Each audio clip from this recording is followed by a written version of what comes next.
Fandonany mpianatra Akato sy ny mpitandro ny filaminana enina ny voasambotra.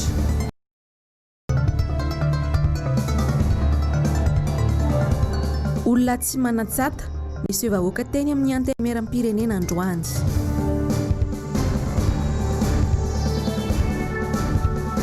Loza ampifamoivoizana tetỳ Anosipatrana, olona iray no maty tsy tradrano.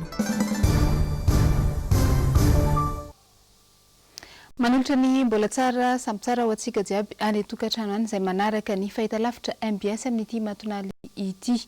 Talata fa 17 ny volana Desambra taona 2024.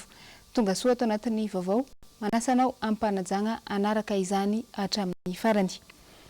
Mitohy tamin'ity ny fitokonana izay ataon'ireo mpianatra eny anivon'ny Anjery amin'izao fotoagna izao. Fantatra fa tapitra tamin'ny omaly ny 27 ora izay fe-potoana nomen'izy ireo ny tsy voafetra izany manomboka eto ny grevy izay notanterahana tamin'ny maraindray teo.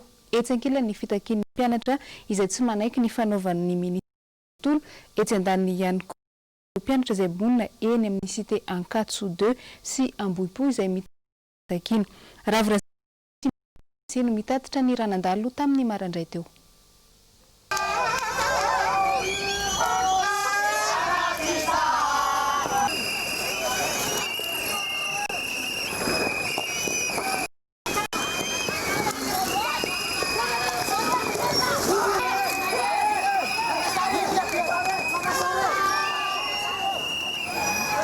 Nanomboka tamin'ny 10 ora maraina nienjana ny tady niatra nampitandro ny filaminana miambina ny mpianatra teto Akatso, nametraka Vatomalaho, nandoro azy sy kodiarana ireo mpianatra ny sakandalana tsy namela ny olona hitrana hivoaka ny faritry ny université.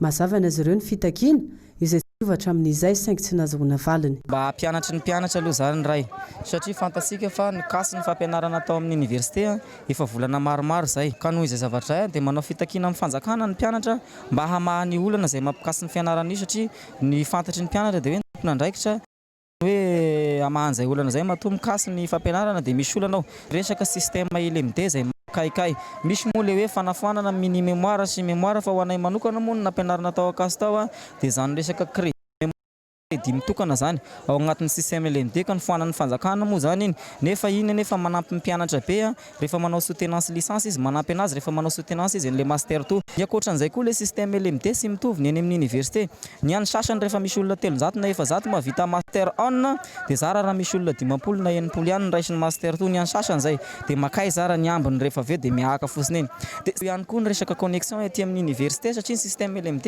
dia mitaky ny resaka recherche nefa noety manana zany sy ampy ety nefa mpianatra nefa mba misy participation ihany aloha ahafahana mampandeha an'izay connexion zay. Ny rehetra ihany koa ny fahatezeran'ny mpianatra izay manana trano eto amin'ny cité Ankatso 2 sy Ambohipo nanao andiany maro izy ireo hanohitra ny tery manta ataon'ny minitry ny fampianarana ambony sy ny fikarohana. Raha ny ofatrano lasa 7 sy ariary izany amin'izao fotoana izao raha 7 ariary kosa teo alohan'ireo cité Tranainy. 5 ariary kosa no alohan'ireo mpianatra eto amin'ny université Antananarivo ho an'ny cité vaovao izy aloha isan-taona. Rina koa fa 3 ariary ny any amin'ireo université any amin'ny faritra. Ny ety amin'ny cité zany raha misy fanapahakevitra ho raisina dia sy tokony raisinao samirery fa tokony amin'ny alalan'ny hoe farafarasiny amin'ny alalan'ny atélé ansiona daholo ny rasa mangaika rehetra izay voakasika ahafahana mandinika hoe inona no tokony atao raha hanasara zavatra ety amin'ny cité ety. Misy zavatra sindry fosiny na baiky fosiny avy any amin'izareo hoe tiany manasara ny cité nefa sy compatible ety zavatra misy ety izy zavatra ohatra fotsiny izao mpianatra rehetrarehetra izay mipetraka ety amin'ny cité dia mandofa trano dia napakarina moa zany ny hofatrano aloha mazava ho azy dia takian'ny mpianatra aloha voalohany ny fampidinana an'izay hofatrano izay. Ny resaka traitement angatan'ny mpianatra zany ety amin'ny cité dia tokony mitovy ny traitement iainan'ny mpianatra rehetra manerana ny Madagasikara na eto amin'ny cité université Antananarivo na any amin'ny province tokony hitovy satria ny bourse raisina any amin'ny université dia iraisana izay zavatra io. Dia eo ihany koa ny fanasarana ny ety amin'ny cité satria raha manana hevitra ny ministera ohatra ny fanjakana ohatra hanamboatra cité vaovao ety dia manamboatra cité vaovao izy fa sy nefa mipetraka koa ny esoriny. Zay zany zavatra fa manana fikasana zany ministera anampianatra rehetra izay mipetraka ety amin'ny cité ety rena manokana zay ohatra ny hoana ny fa sy tonga dia avy any fotsiny ianao maimaika dia hoe miala daholo ianareo sotra an'izay ngamba ny fomba fitondrana eto amin'ny firenena fa olona mianatra daholo ny olona mipetraka aty mahafantatra ny tokony atao sy ny sy tokony atao tokony misy fampiresahana aty ry zareo ny zavatra tokony atao inona ny fanampisika inona ny tokony atao manoloana an'izay zavatra izay fa ny ministera moa zany raha araka ny fivoriana izay niarahany 22 nany tamin'ny farany herinandro teo dia tonga dia ohatrany hoe sindry fotsiny zany hoe tia ny mety amin'ity aminay ny mahanay ny olona dia zay point c'est tout ka manoloana an'izay zavatra izay moa rehefa natao nitatra tamin'ny fivoriam-be mpianatra dia ny mpianatra sy nanaiky fa dia nanao fitakiana tokony hoe iaraha manapaka zany ny zavatra rehetra tokony ampiarana ety amin'izay tsy milamina ny fampianarana ankehitriny saika manao fitakiana ireo mpianatra isaky ny université tontany Fianaratsoa ENS sy Antananarivo ireo mpampianatra ihany koa eo anivon'ny CSS manenjana ny fampianarana trany ary mahasamapikatso izany noho ny fitakiany tsy voavaly aiza ny fandraisana ndraikitry ny fanjakana ao anatin'izany savarina amina zavatra tsy ilain'ny madinika atao tsy misy idiran'ny vahoaka akory ny atao laram-pahamehana ho an'ny fanjakana ireny ny ranandalo tamin'ny tapany marandray fa ny arivariva folakandro teo ihany koa dia manoloana ny ireny zavantranga ireny dia nisy ny vokatra izay notanteriny ireo mpianatra fa eo ihany koa ny fanambarana izay nataony avy amin'ny CSS sampana Antananarivo tamin'ny izany Asin'Andriamalala Toky Ramarolahy manohitra tanteraka ny tsy firarahin'ny fanjakana ny fitakian'ireo mpampianatra ireo mpianatra vokany ny fandona mpianatra sy mitandro filaminana tonga hatrany anatin'ny faritry ny trano fonenan'ny mpianatra eny Ankatso mihitsy ny fifandonana ary ny fifaninjehana any ka nisy ny naratra sy ny voasambotra mahakasika ny hetsika androany anao tatitra izay satria maromaro ny vaovao androany misy ankizy anankenina voasambotra anankidimy teny amin'ny Ankatso anankiray teny amin'ny cité vehivavy misy vehivavy amin'ireo misy ihany koa ny fidirana ny amin'ny France universitaire izay nitsankeriny ny mpitandro sy filaminana namana basy ny tompony andraikitsy ny sekoly sy ny sécurité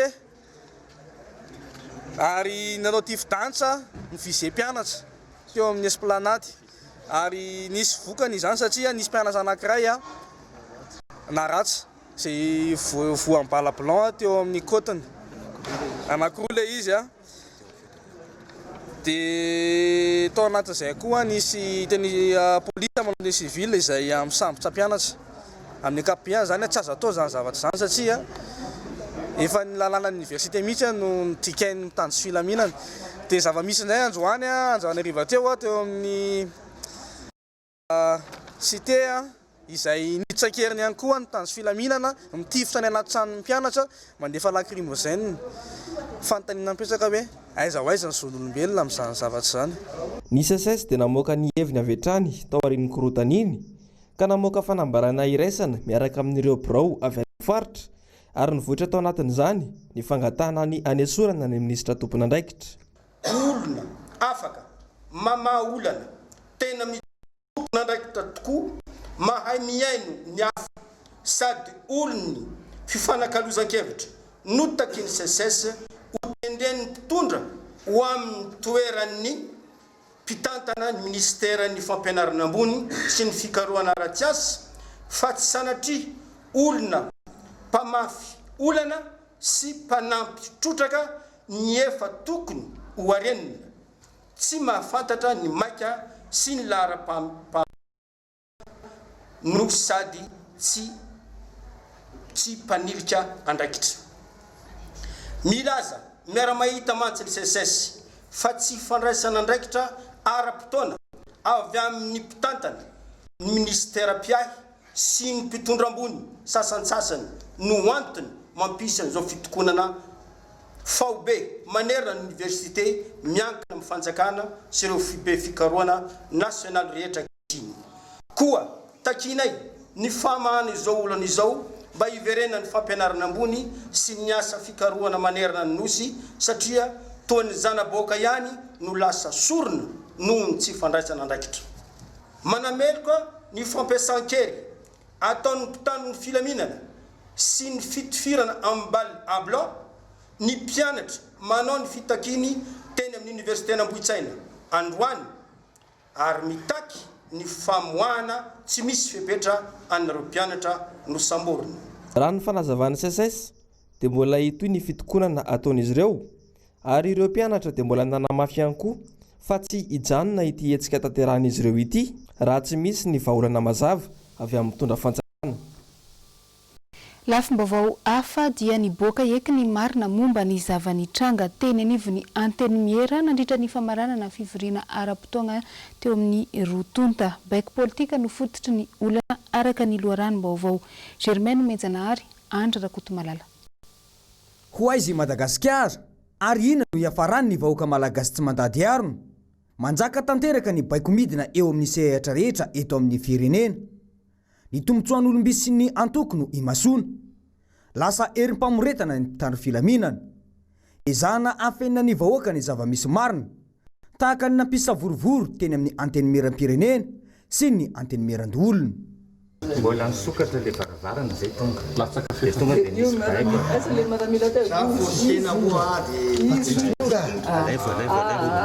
Latsaka efa mizahay ny tonga. Dia io miaramila io mihitsy zao misy hiditra eo natosiny. Ity moa ny lehilahy tafiditra. Za miaramila. Izy fantatro aloha sy fantatro le fichier-nay ity lehilahy. Ity lehilahy tafiditra.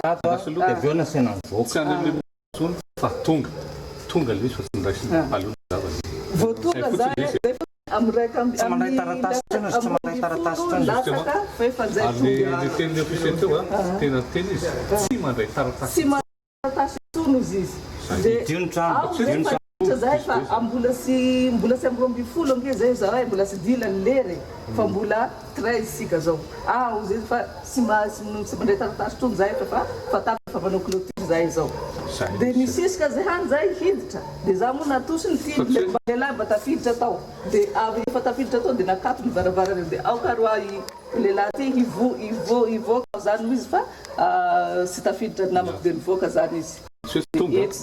Niakatra zay tao ambony tady nisy vehivavy anankiray tsopolo ny teny hoe dao antony nisy avokoloara anankiray variny teny hoe tsarotra tiavina tso nisy tonga le fotoana amin'ny folo latsaka roa minitra. Latsaka fefan'izay tongetika. Izy zany tsara nafatarana hoe nareo Sénat tonga zany fa tatony tsy nandray. Tsy nandray. Zay manko zavatra hiditra bavahady io zay lasaka fahefany. Dia tongety zay latsaka roa ambin'ny folo minitra. Zao misy natosiky miaramila sy mahazo miditra. Fa manao clôture olo miao tsy mahazo miditra tsony olo. Baiko politika io no fantatra fa nahatonga ilay savorovoro. Tombotsoan'iza no arovana amin'izany. Ka ny ao manko tsy nampahafantarina le fahatongavana reo tato zay manko le izy hoe tenena dia tsy tonga fotsiny zany. Fa ona moa tsy mahafantatra fa député Nicolas nge teny.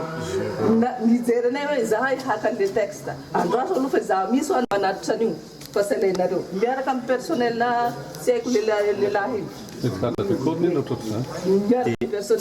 bandalava be ty zao nisy olona niaraka taminy nandeha tany adiny ray mialoha niandry anay tao nanomboka tamin'ny folo sasany zareo ny tany dia hoe inona nataonareo ty dia akan'le texte le tolo-dalàna nasiana pantsiny dia hoe zay nge manatitra an'io any fa mandany nareo dia tsy nandeha mihitsy ry zalahy fa tout le temps izy amin'ny telefônina ty niainga tany zay dia narany avy ao afara donc enseignement avy any mifakahazo telefônina zany zareo fantatry zareo tsara zany hoe efa tonga olo isena zay ary ny SG ozy no naniraka amin'ny zareo nandeha tany amin'ny Sénat andeha hijery amin'ny Sénat dia hiteny aminy rehefa miala any le dossier dia miantso aty zareo donc SG au courant.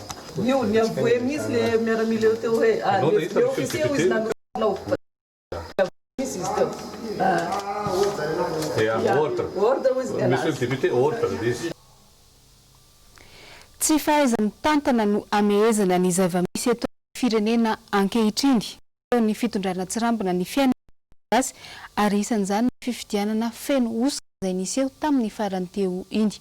Fanadihadiana tanteriny Germaine Menjanahary eo amin'ny rindran-tsary ny Andry Rakotomalala. Fitokoana netsy fitakiny roa ambolena korontana ny androm-panjakana manahirana ny rano tapaka lava ny jiro manjaka ny tsy fandriam-pahalemana noho ny tsy fahaiza mitantana ataon'ny fitondrana.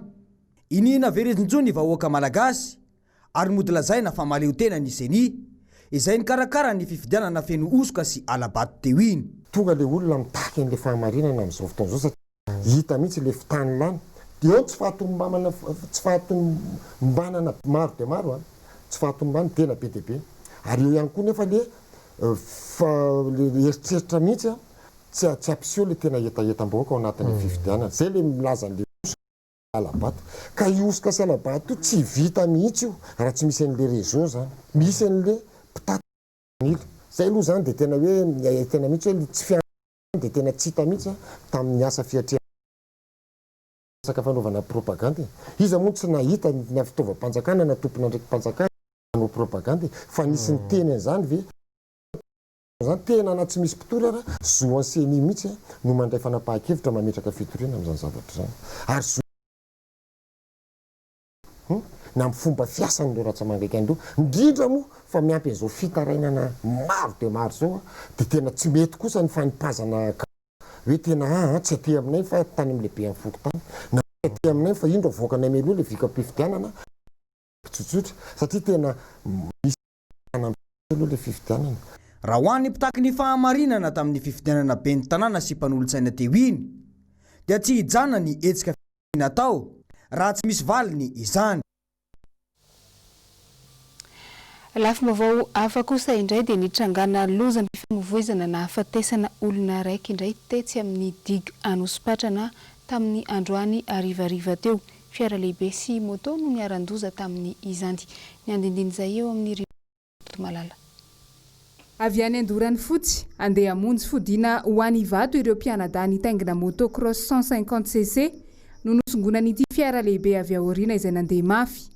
Voafoaka mafy ilay moto ka nianjera. Mbola voahitsaka ilay vehivavy nitaingina ny moto avy eo ka vaky ny lohany ary maty sitradrano izy.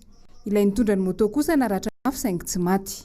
Rehefa nazo n'ity digue ity zany dia ry camion aloha ry no nidepasy ana. Dia frotty any dia frottement le koiny zany nampianjeranay da. Dia zay ny nahafaty any anabaviko. Mbola mitsabo tena avy any ambanivohitra Moramanga any izy. Dia za miasa aty dia ny hamonjy fitsaboana ny ilay any aty. Raha ny loharanom-baovao dia avy any Moramanga ilay vehivavy maty. Renim-pianakaviana 70 taona itsabo tena no ny aretina nahazo azy no antondihany teto an-drenivohitra saingy izao izy ndosy ny fahafatesana izao. Efa imbetsaka no nitrangana lozam-pifamoivoizana na hafatesana olona teto amin'ity digue Anosipatrana ity hoy ny mponina manodidina. Fa tamin'ny 28 novambra teo tamin'ny roa maraina nisy accident teo. Ny accident tamin'ny roa maraina moa zany tsy natrehanay maso fa ny hitanay fotsiny mbola nisy constat mbola hita mipetraka tamin'ny arabe. Fa tamin'ny 9 maraina no nisy teo tamin'ny 9 sasany teo moto no tafiditra tao ambany 163 zay maty tsy tradrano koa ny olona tao anatiny fa ny otriny hoe soforma fotsiny entina tany amin'ny hôpitaly le olona dia mbola zany hoe mbola tsy ampy ray volana zany zay dia fa io ndray koa nisy accident resaka fahafatesana ohatran'izay foana aloha teto. Tretana lelaka hoe malala eo le hoe digue ty tsisy embouteillage dia tratsetrana satria resaka fifampidepasena zay foana zao no matetika an'le accident eto. Io tomobile io zao dia depassen'ny moto io izy mafy be le mety nandeha mafy io tomobile io tena nandeha mafy mihitsy moa izy mafy ny koa nahazo an'le moto ka nahatonga n'io accident io ka nahafaty olona ohatran'izao. Efa tonga teny an-toerana ny mpitandro ny filaminana misahana ny lozam-pifamoivoizana antanety. Efa noraisina an-tanana ihany koa ny momba ilay mpamily ny camion izay nandona. Eny amin'ny hôpitaly Ravoahangy Andrenavalona no anoizantsika ny vaovao zahiny namparary olona maro tamin'ny omaly tao amina sekoly raiky. Masera raiky no tsaboina ao an-toerana androany raha 480 ireo mpianatra sy mpampianatra voatery nandesina tany amin'ny sampana Vonjitaitra omaly rehefa avy nihina mofo sakay tao amin'ny buvette ana sekoly raiky teny Andravoahangy. Roba nantsona hoe bakteria tao anatin'ilay sakafo nohaniny reto farany. Raha ny fanazavana nomeny ny mpitsabo tao amin'ny hôpitaly toy ny fahalotona tamin'ny fikarakarana ny sakafo. Tsy alavirina ihany koa ny menaka izay mety efa ela nampiasaina. Marina fa 9 taona no kely indrindra tamin'ireo mpianatra ireo raha 70 taona kosa no zokiny indrindra ankoatra ireo mpampianatra izay anisany voany izany aretina omaly izany. Fa lafim-baovao hafa eo amin'ny fifandraisana amin'ny anivelany tonga nitsidika ny filohan'ny antenimieran-doolona teny Anosika androany ny masovony Inde eto Madagasikara.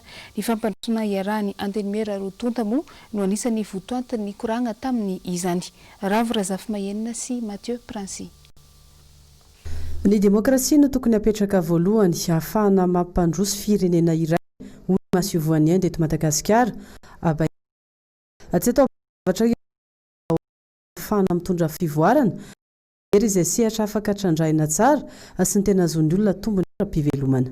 Satria ny Inde dia manana ny demokrasia farany ngeza indrindra eto an-tany dia mino izy fa misy tokoa ny fiaraha-miasa goavana afaka atao amin'ny Sénat. Mety afaka atao zany amin'ny demokrasia rotonta izay amin'ny sarahany océan Indien fotsiny dia mino izy fa misy tokoa izany fiara-miasa afaka atao. Fotoana vitsy misy tokoa ny fiara-miasa ao atao amin'ny alalan'ny fifanakalozana amin'ireo Sénat ruraux le resaka vizita dia misy koa ny mety ny création na groupe entre ny Sénat Inde Madagasikara. Ikorana vaovao sosialy isika efa mitatra manerana ny faritra maro eto Madagasikara ny fikambanana asanaty famogidraka amin'izao fikambanana izay misehatra eo amin'ny fanaovana asa soa sy fanampiana ny mpiarabelona.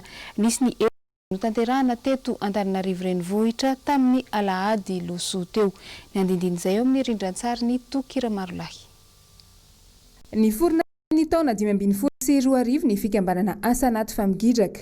Tovavy zanaky Mahajanga ary monina tsy mila ravinahitra any Norvège no filompanorina azy. Niainga tamin'ny finiavana hanampy ara-tsosialy sy hizara fifaliana ho an'ny teratany malagasy toa azy. Ny tao Mahajanga araka izany no nanomboana ny asa sosialy tamin'ny endriny marobe. Mananika ny 2000 ankehitriny ny isan'ny mpikambana ao Mahajanga. Betsaka ny liana tamin'ny asa soa nataon'ity tovavy malagasy monina any ivelany ity ka nanaraka sy nanoana azy hatrany amin'ny tambazotra-tserasera. Tovavy tia miaina ny fiainana araka ny itiavany azy moa Asanaty, filoam-boninahitry ny fikambanana. Tsy nijanona tamin'ny fanaovana asa soa fotsiny ihany ny hetsika tao aoriana fa niforona teo ihany koa ny vondrona antsoina hoe weraWera tsy maintsy mandeha tany amin'ny tambazotra-tserasera Facebook. Ankehitriny mahery ny 3 alina ny mpikambana ao amin'ny vondrona ofisialy io. Efa miparitaka manerana ny lafivalon'ny nosy ny fikambanana. Teto Antananarivo zay amin'ny volana oktobra teo nanokatra tamin'ny fomba ofisialy ny fikambanana teto. Dia taoriana ny roso tany amin'ny faritra Fenarivo Est iny zay nanokatra ihany koa ny fikambanana tany amin'ny Fenarivo Est dia nakany Antsirabe zay dia zay tafiverina eto Antananarivo zao ny roso amin'ny asa soa amin'izay zany atsika rehefa ny faritra fanokafana ny fikambanana any amin'ny faritra. Raha ny eto Antananarivo no resahana dia mihoatra ny 2 arivo sahady fikambana ao amin'ny vondrona kafiana Asanaty famogidraka weraWera tsy maintsy mandeha. Efa nisy sahady ny hetsika ara-tsosialy izay notanterahana ho an'ny mpikambana teto Andrenivohitra ny alahady 15 ny volana Desambra 2024. Zany nanaovana ny hetsika voalohany ho an'ny mpikambana rehetra eto Antananarivo mba ho porofona amindreo zany fa rehefa anao zavatra atsika dia manao amin'ny ankitiny ary gidraka fa tsy misy hoe resaka blabla dia totosa somatsara moa izy ty amin'androany ty dia samy nahazo avokoa raha toa ka nitondra batsy mampikambana azy. Ka isorana be dia be ho anareo mpikambana rehetra eto Antananarivo tonga maro namaly ny antsonay dia misaotra ihany koa ho an'ny vao hiditra mpikambana tonga nanatitra dossier dia tolorina fiarabana manokana ny filoam-boninahitra ny fikambanana Ramatoa Asanaty famogidraka satria zay hiraka solotenany fotsiny ihany zay manaraka moa zany amin'ny mialohan'ny fety noely ho an'ny mpikambana rehetra any Mahajanga dia aoriana amin'izay zay verina kely rivo dia mbola misy ihany koa ny fitsidianay ho an'ireo simba fananana tamin'ny fandalovan'ny rivo-doza farany teo iny ho an'ny distrikta Soalala dia ho avy ireo any faritra Soalala zay tondra ny ikinay ho fanampianareo amin'ny loza voajanahary nahazo anareo. Mbola maro ny mibosesika anatevin-daharana ity fikambanana ity ankehitriny. fikambanana izay tsy aivina ihany fa mifatoka tanteraka amin'ny fanaovana asa soa fa tsy manao politika velively. Maimaimpona tanteraka ny fidirana ho mpikambana ao anatin'ny asa anaty efa migidraka sy ny oeraoera tsy maintsy mandeha. Raisina ho mpisoloky avy hatrany araka izany izy rehetra mitaky vola amin'ireo mpikambana. Manana ny teny filamatra moa ny mpikambana dia ny hoe toujours avec famigidrak ary oeraoera tsy maintsy mandia. Lafim-baovao hafa kosa indray araka ny efa aintsika jiaby dia nisy ny fizarana galona ny teo iny izay nahazona ny grady generaly maromaro tamin'ny izany. Ny fomba fijery ny manoloana izay ny generaly Ramakavelo ataony Benjamina sy Tahiriniana ranary ny rina ity. Ny 1 Desambra lasa teo dia général telopolo indray no niakatra grady. Roa amin'ireo eo amin'ny laharany général de corps d'armée, ny 20 ambiny kosa général de brigade. Mampametra ireo tompona andraikitra teo anivon'ny tafika teo aloha ny antonyity famaizany ity. Tena tsy tokony atao foana amin'ny fampiakarana laharam-boninahitra fa misy satam-be zany. Fa raha tamin'ny fotoana hoe na ministra ohatra ndeo horaisina dia mazava tsara fa ny sata tamin'izany fotoana izany dia mbola hoe ny laharam-boninahitra ambony generaly dia kitana 3, izany hoe général de division. Inona ny antony? Ny antony dia tsotra hoe io laharam-boninahitra entinao amin'ny sorokiony dia mifandraika amin'ny isan'ny maramila ao anatin'ny tafika zay vakonao. Tena efa misy lanjany mihitsy io manomboka any amin'ny lieutenant, capitaine, commandant, lieutenant colonel, général de brigade etc. Efa misy. Fa tsy hoe ataotao fotsiny izy io ary izay mihitsy ny sata hoe tamin'ny vonoforona ny tafika malagasy dia hoe raha ny orinany angamitsika mety mba hanana an'izany division zany, anetsy ny maramila ao anatin'ny atao hoe division anankiray. Ngamitsika mba mety hanana an'izany dia ndeha kitana 3. Zay zavatra iray. Nefany taty orina zay ny mahatonga ny teny hoe efa niova ary ve le izy satria raha ny tena marina arakaraky ny maramila aperinasa no hitondrana ametrahana ny galona ny olona zao raha fa mahita hoe manana général kitana 4 vitsivitsitsika dia hoe mety anetsiny zany ny maramila eto.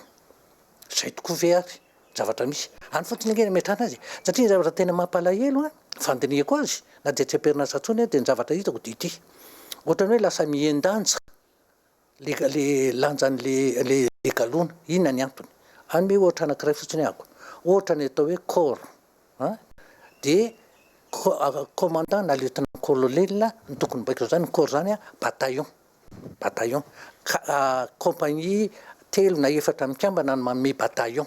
Compagnie anankiray nefany olona any amin'ny 100 lahy raha 3 na 4 dia efa 500 ohatran'izany zany. Zay zany baikona commandant na lieutenant colonel. Dia rehefa amin'izao fotoana izao nefany reo hoe chef de corps na ny commande bataillon efa misy généraly. Hitanao amin'izany fa tena lasa nidina ambany dia ambany le lanjan'le galona amin'ilay andraikitra apetraka. Niova tokoa ve ilay sata amin'ny feny tafika ary inona ny tokony vahaolana mba tsy hisiny ny fampiakarana grady amin'ny fony politika? Za efa nanisana nanao sosokevitra ny laza hoe raha resaka karama dia ampiakaro ny karama an'ilay olona rehefa hita hoe tsy mifanaraka tsony amin'ny toetrandro dia apetrao ny atao hoe taona ny tondrany an'ilay laharam-boninahitra hoe efa 5 taona 7 taona 10 taona dia any amin'ilay fahaelana ny tondrana ny galona no ampitombona ny karamany. Fahazataony zany satria raha vao misy vahiny tonga eto dia zay voalohany fanontaniany fa misy firy maramila ao amin'ny tafika malagasy manam-boninahitra generaly be nareo ary misy mihitsy hatrany amin'ny kitana 4 any zany ipetrahany. Zay mahatonga amin'ny teny hoe efa niova ary ve le sata mifeny maramila ka dia azo atao ndray andro any antsika tsy ho gaga raha ohatra ka hoe misy lasa kitana 5 misy lasa kitana 5 tsy ho gaga mihitsy raha isy an'izany. Zany kitana 5 zany efa tena hoe anetsiny maromaro maramila eo ambany fehezanao fa tsy hoe apetrapetraka fotsiny le galona. Hitanao jereo fotsiny ary ame ohatra anankiray tsika nefa manam-boninahitra général fa amiral moa izy kitana 5 za mbola tsy nahita azy nametraka teo amin'ny tsorony zay kitana 5 zay.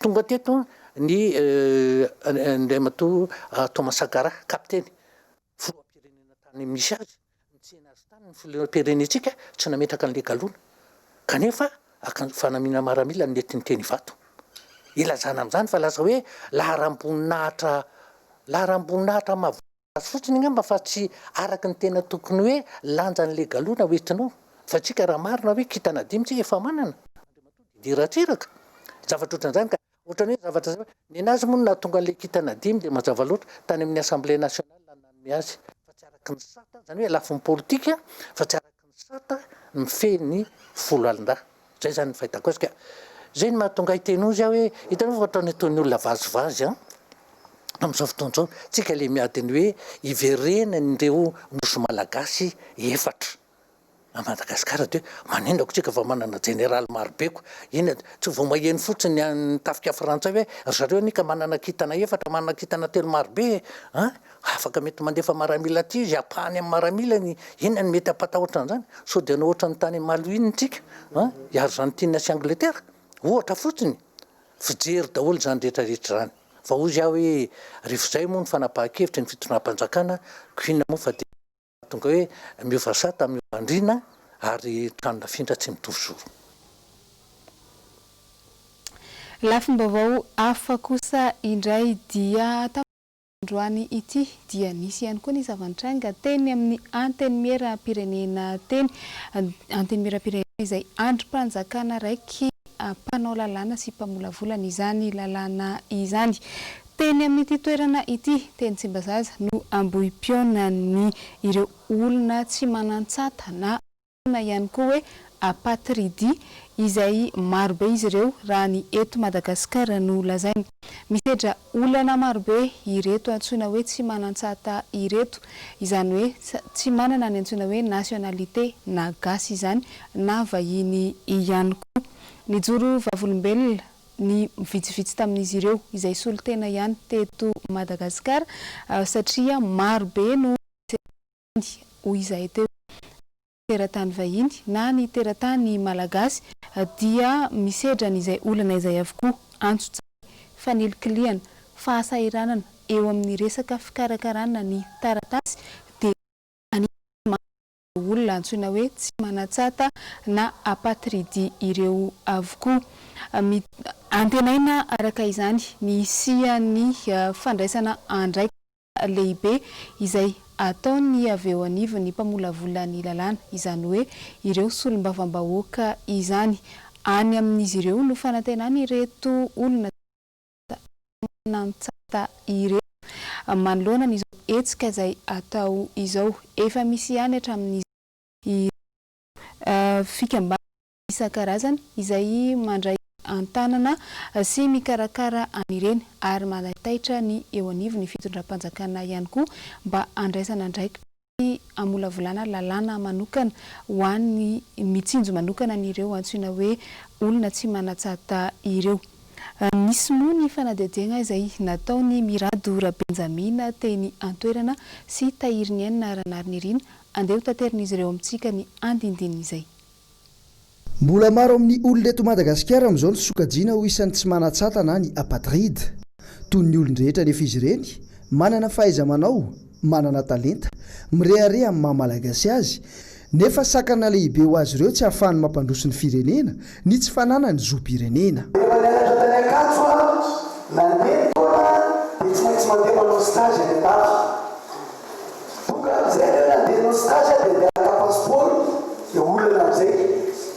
Tsy maintsy mila nationalité dia misy tiany karamanondro hoe tsy ino mamalagasy ianao fa mamalagasy dia nationalité tsy maintsy manana certificat de nationalité dia hoana za dia entina tetany amin'ny tribunal tonga any amin'ny tribunal dia hoe reninao manokana io dia hoe mampiateraka dia nanambady zany dia hoe za ine nanambady dia zay raha manambady zany satria tsy maintsy manaraka ny nationalité fa mamao zany tsy mahafaka mame nationalité. Le fomba malagasy zany tena hay ny endrika mijereva loatra amin'izao farany momba na tsisy fantako no momba ny ancêtre tsisy fantako dia zay antanina no olonzay eo fa viaizy nareo niady dia lo dia lefa ino mipetra zay vita izy zany zany tsy zavatra matanao fa le olona manodidina anao no izy reo ny ray aman-drenao fa gasy zay io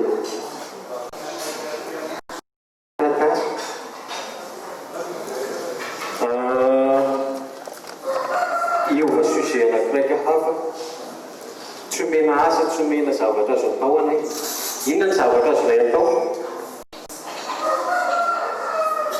averako aminareo le fanontany inona ny zavatra azonay atao